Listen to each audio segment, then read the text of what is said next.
नमस्कार दोस्तों, भाद्रपद मास की शुक्ल पक्ष की एकादशी तिथि को परिवर्तनीय एकादशी कहते हैं।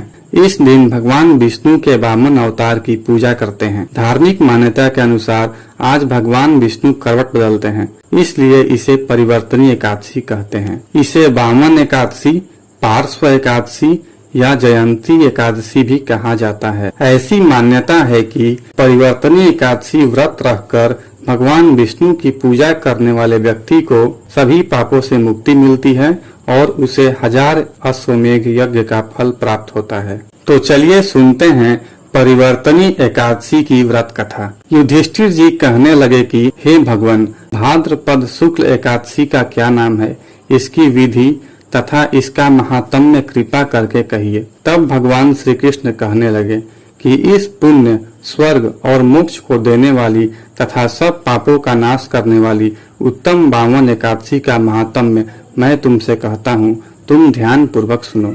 यह एकादशी पद्मा एकादशी, परिवर्तनीय एकादशी और जयंती एकादशी भी कहलाती है।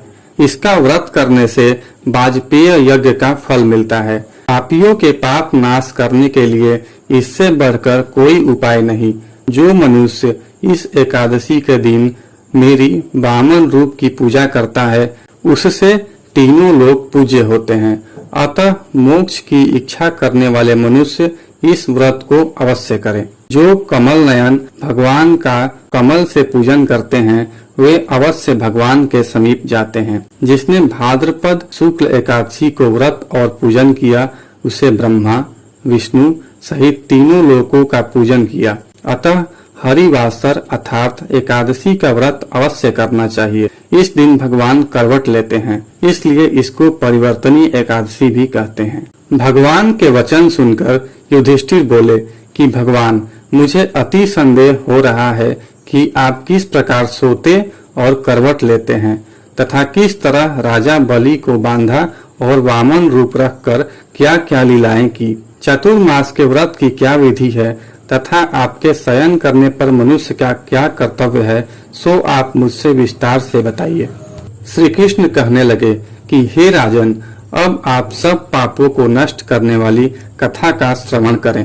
त्रेता युग में बलि नामक एक दैत्य था। वह मेरा परम भक्त था। विविध प्रकार के वेद सूक्तों से मेरा पूजन किया करता था और नित्य ही ब्राह्मणों का पूजन तथा यज्ञ के आयोजन करता था। लेकिन इंद्र से द्वेष के कारण उसने इंद्रलोक तथा सभी देवताओं को जीत लिया। इस कारण सभी देवता एकत्र होकर सोच विचार कर भगवान के पास गए। बृहस्पति सहित इंद्र आदि देवता प्रभु के निकट जाकर और नतमस्तक होकर वेद मंत्रों द्वारा भगवान का पूजन और स्तुति करने लगे। अतः मैंने वामन रूप धारण करके 5वां अवतार लिया और फिर अत्यंत तेजस्वी रूप से राजा बलि को जीत लिया। इतनी वार्ता सुनकर राजा युधिष्ठिर बोले कि हे जनार्दन, आपने वामन रूप धारण करके उस महाबली दैत्य को किस प्रकार जीता। श्री कृष्ण कहने लगे, मैंने वामन रूपधारी ब्रह्मचारी बलि से 3 पग भूमि की याचना करते हुए कहा, ये मुझको 3 लोक के समान है और हे राजन, यह तुमको अवश्य ही देनी होगी।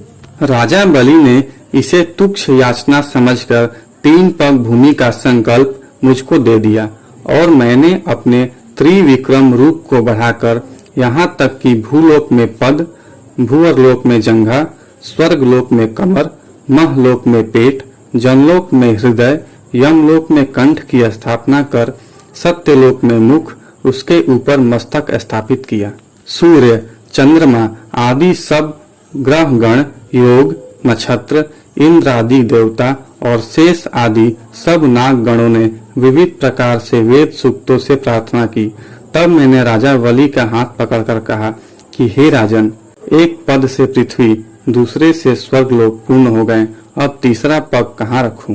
तब बलि ने अपना सिर झुका लिया और मैंने अपना पैर उसके मस्तक पर रख दिया, जिससे मेरा वह भक्त पाताल को चला गया। फिर उसकी विनती और नम्रता को देखकर मैंने कहा कि हे बलि, मैं सदैव तुम्हारे निकट ही रहूंगा। विरोचन पुत्र बलि से कहने पर भाद्रपद शुक्ल एकादशी के दिन बलि के आश्रम पर मेरी मूर्ति स्थापित हुई। इसी प्रकार दूसरी क्षीर सागर में शेषनाग के पष्ठ पर हुई। हे राजन, इस एकादशी को भगवान शयन करते हुए करवट लेते हैं, इसलिए तीनों लोकों के स्वामी भगवान विष्णु का उस दिन पूजन करना चाहिए। इस दिन तांबा, चांदी, चावल और दही का दान करना उचित है।